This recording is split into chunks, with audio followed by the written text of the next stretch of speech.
Hey kids, have you ever looked at a book and thought, I'd like to write one of those? Well, if you have, then sit tight, because I'm about to drop a hot sticky load of knowledge on your chest. So story writing is a hard art to master, because it's difficult to maintain the attention of the audience through the length of a story. It takes a rather large amount of finesse to engage the reader for the entirety of the story. A story, despite what it seems, is hard to come across. You'll have your fleeting ideas and your passing little epiphanies, but a story never comes out of your head in one piece. Inspiration helps, obviously. The best place to start is deciding on a genre. This is rather obvious and self-explanatory, but I'll address it regardless. Basically, you need to ask yourself, what am I trying to say, and what questions do I want to ask the reader? Some popular genres include mystery, thriller, fantasy, romance, historical fiction, and science fiction. Now this is where it all starts.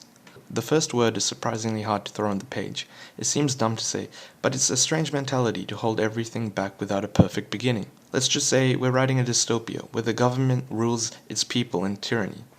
I tend to start a dystopia with a first-person monologue, without introducing a single character, and with only first impressions of the world about to unfold in the pages. My usual style with this sort of story is to start from the bad side of the book's world. For example, I might show how the overall population of my world lives only to make things for the rich and powerful. I would start the story from the perspective of an exhausted worker on the verge of death from overwork and starvation.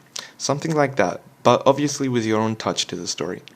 Of course, there are many genres of story, and they have their own techniques, and they even overlap, but the best thing to do is research a little about your genre. Now, cohesiveness is difficult to achieve, so what cohesiveness refers to is how well your story flows within itself, and how it sticks together. I'm sure there's a better definition, but that's just how I refer to it. And it basically covers the same thing as I said. The first step, and a rather obvious one to achieve cohesiveness, is tense. Past, present, and future tense are an almost useless backbone of a novel, still needed to make it stand up on steady legs. Your main focus should be on explaining your characters' humanity, their desires, their hatreds, and everything that makes them relatable to the reader.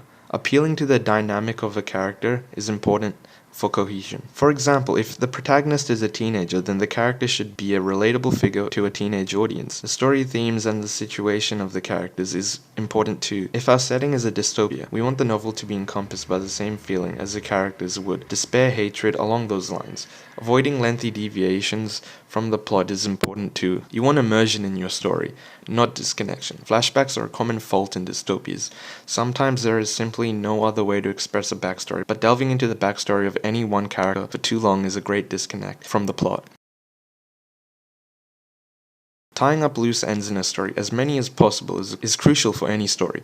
Before you do this, you have to make sure to yourself that you don't want the story to live on. Do you want an intuitive ending where there's a possibility that the world still exists? Do you want a bad ending where good still shines in the last sentence, vice versa? It's hard to know how to end it. I can't really say much on the subject because it depends on the writer's style and what they want.